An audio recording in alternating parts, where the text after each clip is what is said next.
Hey guys, Weep here. Welcome back to another video by Variety MMOs. In today's video, we're going to be doing a beginner's class guide to Gunlancer. So the Gunlancer is a melee class that is primarily focused on defending either yourself or your allies. So when going into battle, you will fill your stamina gauge, which will give you two main abilities: defensive stance, which will make it so you take less damage and you have a shield when it's activated, however it does slow you down. Or your other ability, which is Shield of the Battlefield, which will launch you and give you a shield and your allies a shield. So this class, while having a nice weapon, it really focuses and specializes on the ability to defend both yourself and allies when it comes to group type contact. So in today's video, we're going to have a look at each of the abilities that the Gunlancer has.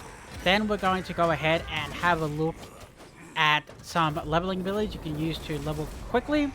Because despite the fact that it has nice abilities, it does have one big weakness, which is its spacebar.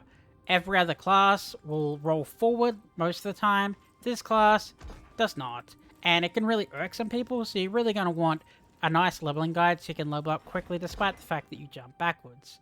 Once we've done the leveling guide, we're going to go ahead and have a look at an AoE build that you can use to farm endgame to get you onto those raids that everybody wants to participate in. Let's go and do it.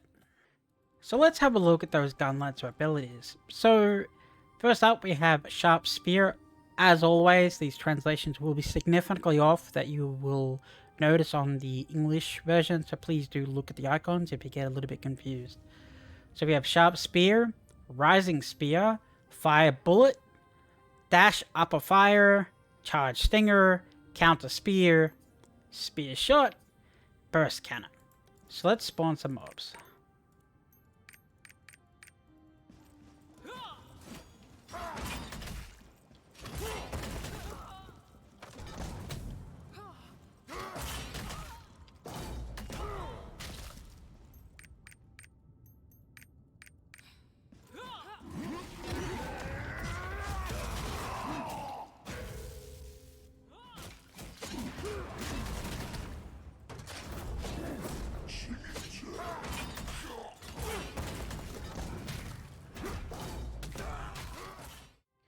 So the second set of abilities for the Gunlancer will be Shield Push, Bash, Leap Attack, Guardian's Thunderbolt, Hook Chains, Shield Charge, Hateful Cry, Shield Shock, and your first awakening ability is Guardian's Protection.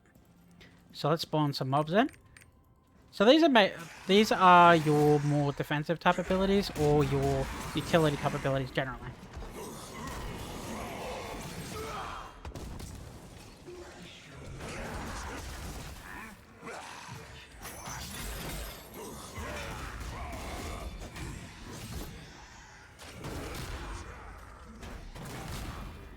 So as you can see, these abilities by themselves can't really do much. They're supposed to get used for countering, defending, and used with your other abilities to combine to give you a proper build. Okay, so let's have a look at your First Awakening ability. Okay, so let's have a look at the final two abilities.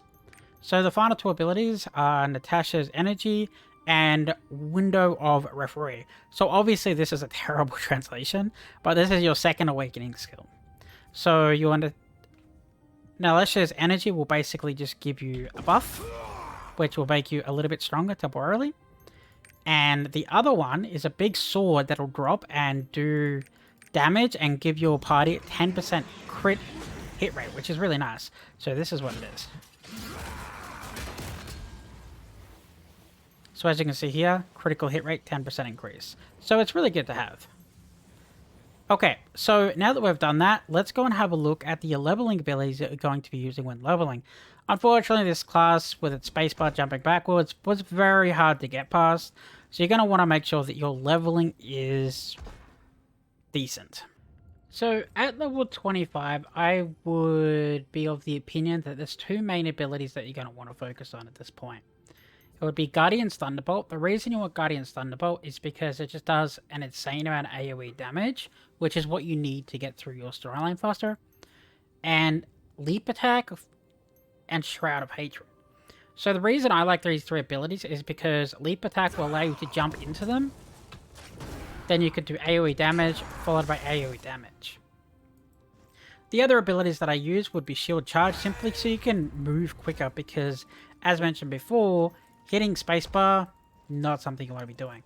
Then you basically just have your filler abilities that are going in between and just take on single target, or jump forward like this. So let's spawn a couple monsters and I will show you what I mean. So here is my AoE partially single target rotation. Now I jump on them.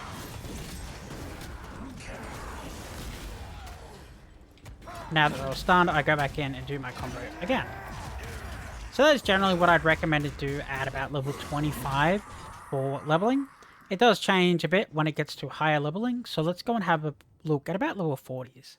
Okay, so at about level 40-ish, these are the abilities that I recommend using for leveling.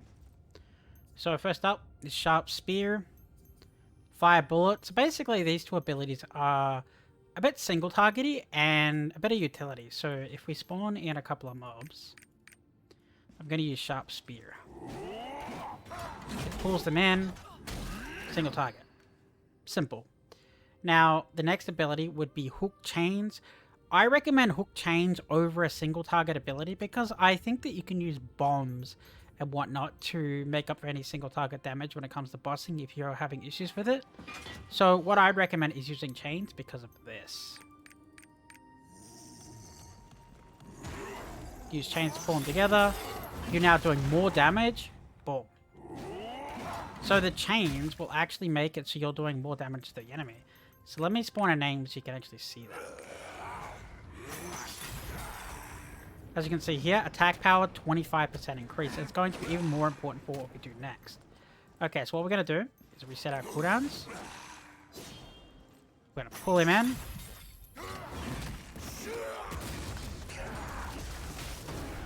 Dead. So as you can see, it's actually relatively simple. Now let's talk a little bit about what I just did. So as I talked about earlier, Sharp Spear and Fire Bullets kind of like pull in single target. Chains are going to pull in all your enemies and buff you. Leaping attack will allow you to jump. Now you can use this in any formation. For example, you could leap in front of the enemy and then use chains and pull them all into this. So that's one of the things you could be doing. So if you hold in this button, it'll actually do it twice. So then you can move back, pull the chains in, and now they're standing in here to do all this extra damage. So this followed up by Guardian's Thunderbolt, as we used earlier, Hateful Cry, Shield Shock, and Shield Charge. So basically your triple AoE abilities, which are now full, your basically reduces the defenses on the enemy, and just Shield Charge. So if anything, you might want to change your abilities to look a little bit like this. So you would use Q, W on a single target, and then when it comes to an AoE target, you're going to want to do this. Let him come close. Use the slam. Or pull them in. Totally up to you.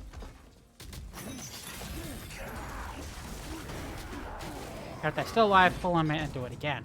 So this will obviously depend on how many mobs are chasing you around. But the general rotation I use, which will kill basically anything at lower levels, is chain, pull, when you're not knocked back, of course. And if they ever stay alive, you just keep using your combo while they're all staying relatively close, because every time you click Q on a very short cooldown, you pull them back in again. So leveling on this class is relatively easy, except for the fact when you hit the spacebar. So if you're using these abilities correctly, you should be able to get through relatively easy. Just keep in mind that you want to use chains for your buff, and you want to use Shield Shock on the bosses along with bombs. Because if there's anything that this build struggles with, maybe it might be a little bit of the bosses later on in the storyline. Just keep throwing bombs at them. You have an unlimited of them, and you might as well use them. Okay, so let's go on and have a look at the Chaos and Cube guide. So the Cube and Chaos Dungeon build will focus on a much more AoE heavy build. I don't believe the bosses in the cube should be fought with an AoE build. You should be changing your build to begin with. So I'm not going to focus on single target for those. And I believe that the bosses in the Chaos runs are a little bit easier and you can easily wipe them out. And I think that the speed is more important than fighting the bosses because I don't think they're that strong to begin with. So for this build, we're going to be running Sharp Stinger. So it's going to be focused on pulling mobs in. We're going to be using Charge Stinger. Sorry, this is Sharp Spear. So this is where you'll rush the bosses and hit them when you're starting. So the combo when you see a boss would be kind of like this. Okay, so now we're using Burst Cannon. So Burst Cannon will do a massive AoE, and the more enemies you hit, more damage and lower cooldown. Leap Attack, which you've all seen, AoE. Guardian's Thunderbolt, AoE like normal. Hateful Cry, AoE. Hook Chains, which is more damage and AoE. And then Shield Charge is to use to help you get through all those enemies, because you don't want to be standing in the middle of 50 enemies and hitting backspace and being able to go anywhere. Okay, so let's spawn in a variety of mobs and have a look.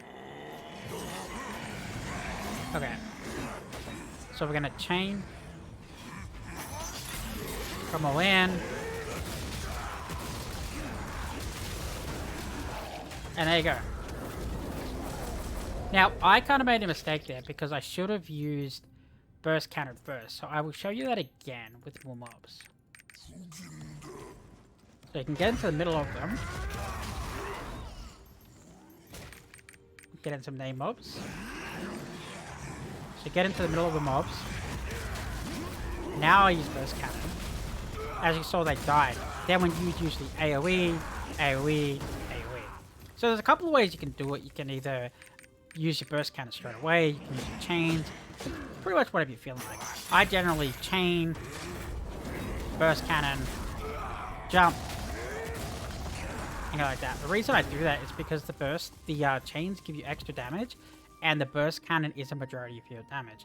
If you see a single boss, just run up to it and use Charge Stinger, followed up by this, and you'll usually have mobs behind you, so Burst Cannon, and you do the same rotation. Also, when you run up to a boss, you're going to want to use Shield Charge to not get surrounded by the enemies, because that is really annoying. So as you can see, this build is actually pretty easy to use. There is no complicated gimmicks or combinations. You can kind of use them in any rotation that you want. And it just really has some nice AoE that can get you through the Chaos Dungeon really quickly.